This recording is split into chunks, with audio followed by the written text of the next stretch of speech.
Hi friends, how are you? This is Kishore, working as a physics lecturer in Vigyan College. So we are discussing the mechanical properties of solids. So in this lesson, in the last section, we discussed the behavior of wire. So how the wire behaves under gradually increasing load. So in this section, we will see what is strain energy and what is expression for the strain energy. So let us start the section. Now we will see what is strain energy. So we know there are three types of strain: longitudinal strain, shearing strain and bulk strain. So the work done in producing any type of strain is stored in the body in the form of potential energy, and that potential is called as the strain energy. So the work done in producing any type of strain is stored in the body in the form of potential energy, which is called as the strain energy. So that is the definition for strain energy. The work done in producing any type of strain is stored in the body in the form of potential energy, and this potential is called as the strain energy. Now let us derive the expression for the strain energy. So now we will see the expression for the strain energy. So let us consider a wire. This is a wire. So let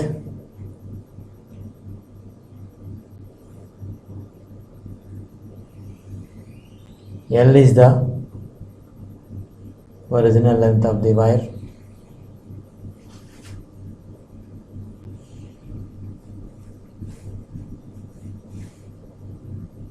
So we are considering a wire. So let us consider L is the, so let us capital L is the original length of the wire. And let F is the force applied on the wire.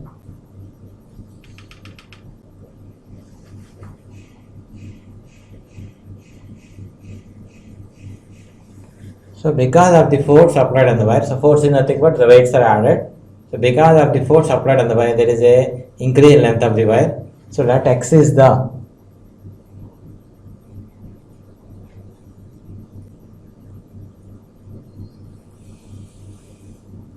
increase in length of the wire, and A is the area of cross section of the wire.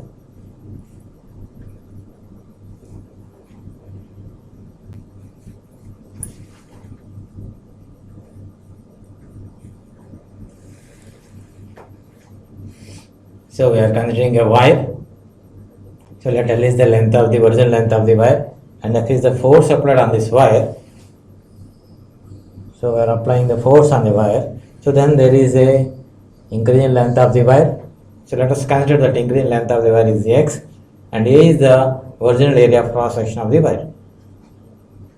Okay, so here L is the original length of the wire, F is the force applied on the wire, and because of the force there is an increase in length of the wire. Let X is the increase in length of the wire, and A is the area of cross section of the wire. So we know that the Young's modulus of a wire is defined as the ratio of longitudinal stress to longitudinal strain. That is Young's modulus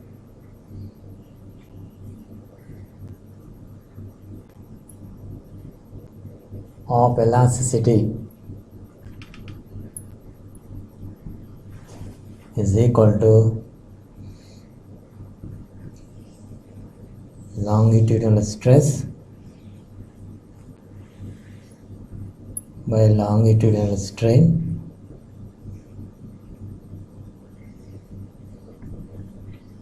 So this is the formula for Young's modulus.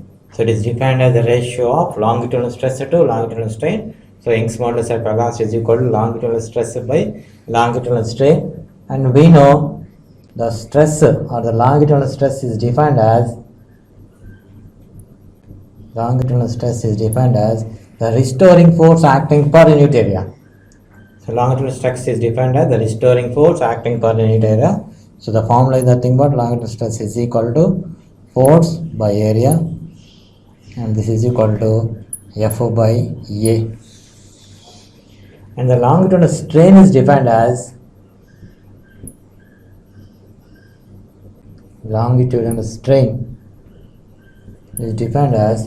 the ratio of change produced in length to its original length.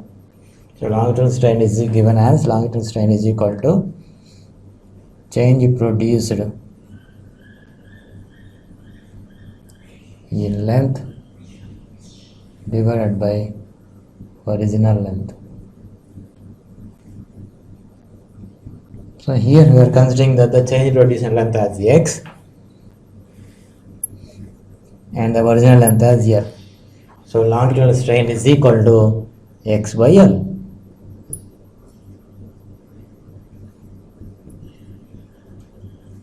Okay, students. So longitudinal stress is nothing but F by A. So stress is equal to F by A, and the longitudinal strain is equal to increase in change in length by original length, or increase in length by original length. So here we are assuming that the change in length as x. So longitudinal strain is equal to x by L. So now substitute this longitudinal stress and longitudinal strain in the equation of Young's modulus of elasticity. So the Young's modulus of the wire is given as, so Young's modulus of the wire is denoted by y. So y is equal to longitudinal stress by strain. So longitudinal stress is nothing but F by A divided by strain is nothing but original change in length by original length. So that is nothing but x by L. So then we get y is equal to FL by AX. So this is the formula for Young's modulus. Y is equal to FL by AX, and from this we can write F is equal to YAX by L. Let us consider this as equation 1. So F is equal to YAX by L. This is the expression for the force acting on the wire. So in this equation we know the terms. Y is the Young's modulus of the wire, Young's modulus of elasticity of the wire, A is the area of cross section of the wire, and X is the increased length of the wire, and L is the original length of the wire. And we know the strain is nothing but the work done in producing any type of strain is stored in the body in the form of potential energy, which is called as the strain energy. So let us consider the small change in length is dx.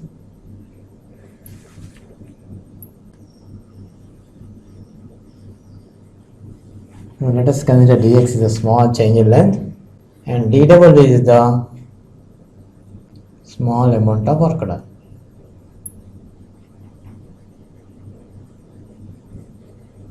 So dx is a small change in length, and dw is the small amount of work done. So then the work done is given by, we know the expression for the work done as W is equal to force into displacement or force into distance.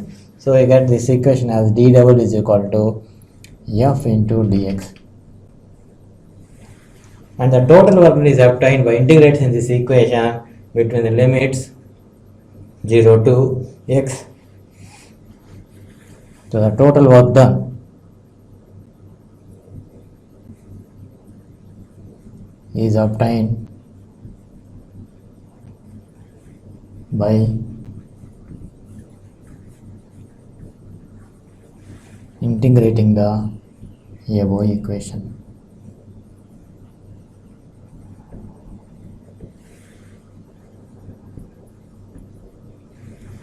So by integrating this equation, then we get the total work done. So that is W is equal to integral of dW between the limits 0 to x, and the dW is nothing but f dx. So this is equal to integral of f dx between the limits 0 to x. Okay, students, so let us see once again. So we know the expression for Young's modulus as y is equal to longitudinal stress by longitudinal strain, and longitudinal stress is nothing but force by area, and longitudinal strain is x by L.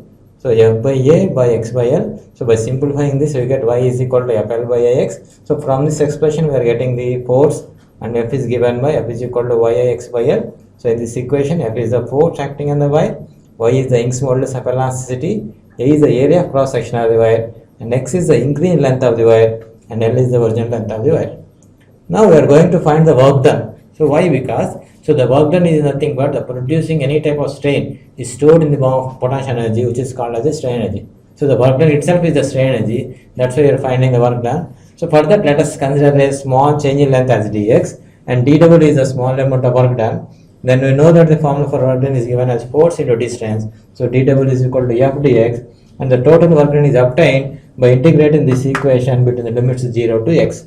So W is equal to integral of 0 to x dw. So dw is nothing but f dx. So integral of 0 to x f dx. Now we already know the equation for f.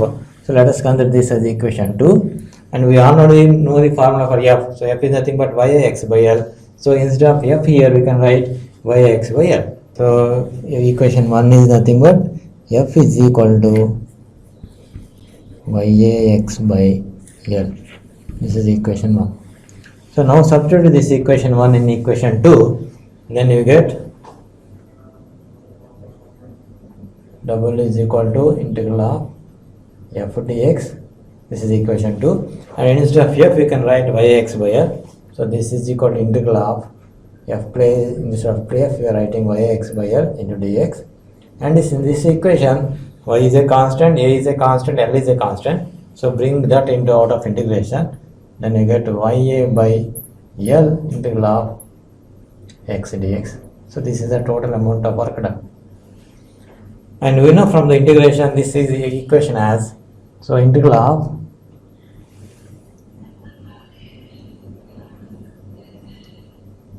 x power n dx is equal to x power n plus 1 by n plus 1. This is the formula from the integration. Integral of x power n dx is equal to x power n plus 1 by n plus 1. And here we have integral of x power 1 dx. So from this equation it becomes x power 1 plus 1 by 1 plus 1. That is nothing but x square by 2. So this keep in mind.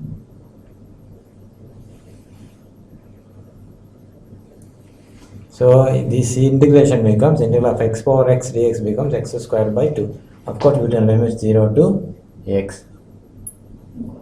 So W is equal to Ya by L. So by integrating this we get x square by 2. So x square by 2 between the limits 0 to x. So now we have to substitute the limits. So if you substitute x instead of upper limit x, then you get this is equal to Ya by L x square by 2, and instead of x we are writing 0, the lower limit. So this becomes equal to Ya. So this is 0. So Ya x square by 2L. So this is the work done. And this can be written as W is equal to half into Yax by L into x. So we are writing x square as x into x. Then this becomes equal to F is nothing but Yax by L from the equation 1. So Yax by L is nothing but F. So instead of Yax by L we can write F. So this is equal to half into F into x. So the work done is nothing but half into F into x. So this work done itself is called as the strain energy. So this work done is stored in the body in the form of potential energy, which is called as the strain energy. Okay, so this work done producing any type of strain is stored in the body in the form of potential energy, which is called as the strain energy. So you get the strain energy as strain energy is equal to half into F into S. So this is expression for strain energy. Strain energy is equal to half into F into x. So what is F? So if F is nothing but force applied on the wire, and x is nothing but elongation produced in the wire, or it can also be increase in length of the wire, or it is also called as stretching. So strain is equal to half into F into x. And there are also different other forms of strain energy. Now we will see that. So we get this strain energy as half into F into x. So here F is the force acting on the wire, and x is the elongation produced in the wire, or it can also be stretching. So strain energy is equal to half into F into x. Now divide this equation both sides by volume. Then you get the strain energy. So we are dividing both sides with the volume. So then we get strain energy per unit volume is equal to half into F into x by V. And the volume can be written as area into length, because for the unit for area is meter square and for length it is meter. So meter square into meter becomes meter cube, which is the unit for volume. So that's why volume can be written as area into length. So strain energy per unit volume is equal to half into F into X. So instead of volume we are writing area into length. Now here, so F by A, this is nothing but half into F by A into X by L. So you know F by A is nothing but the force acting per unit area, which is called as a stress, and X by L is nothing but change in length by original length, which is called as strain. So this is equal to half into stress into strain. So this is the formula for strain energy per unit volume. Now this can be converted into different forms, and we know Y is given by, Y is nothing but stress by strain. So if you write instead of stress as Y into strain, so instead of stress we are writing Y into strain, so then they get half into Y into strain into strain. So then you get half into Y into strain square. Strain into strain becomes strain square. So this is also one of the expression for strain energy per unit volume. And we can write in terms of stress also. So instead of strain we get stress by Y. So from this equation strain becomes equal to stress by Y. So if write this is equal to half into stress into, so instead of strain we are writing stress by Y. So this becomes equal to half into stress square, stress into stress by Y. So this is also equation for the strain energy per unit volume. Okay students, so let us see the definition once again. So strain energy is nothing but the work done in producing any type of strain is stored in the body in the form of potential energy, which is called as the strain energy. So the expression for strain energy is nothing but half into F into X. And now dividing this equation on both sides by volume, then you get the strain energy per unit volume as is equal to half into stress into strain. And in terms of only strain, this equation is nothing but strain energy per unit volume is equal to half into Y into strain square, and strain energy per unit volume is equal to half into stress square by Y. This is only in terms of stress. So this is the strain energy per unit volume in terms of only stress. So it is half into stress square by Y. So this is nothing but the expression for strain energy per unit volume. So strain energy per unit volume is nothing but in terms of stress it becomes half stress square by Y, and in terms of strain it becomes, so this is also expression for strain energy per unit volume, and in terms of strain it is half into Y into strain square, and in terms of stress it is half into stress square by Y. So this is expression for strain energy per unit volume. So in this session we will discuss the strain energy and expression for the strain energy and what are the different formula for strain energy. So that's it for this section. We will meet in the next section. Until then, have a great day. Thank you.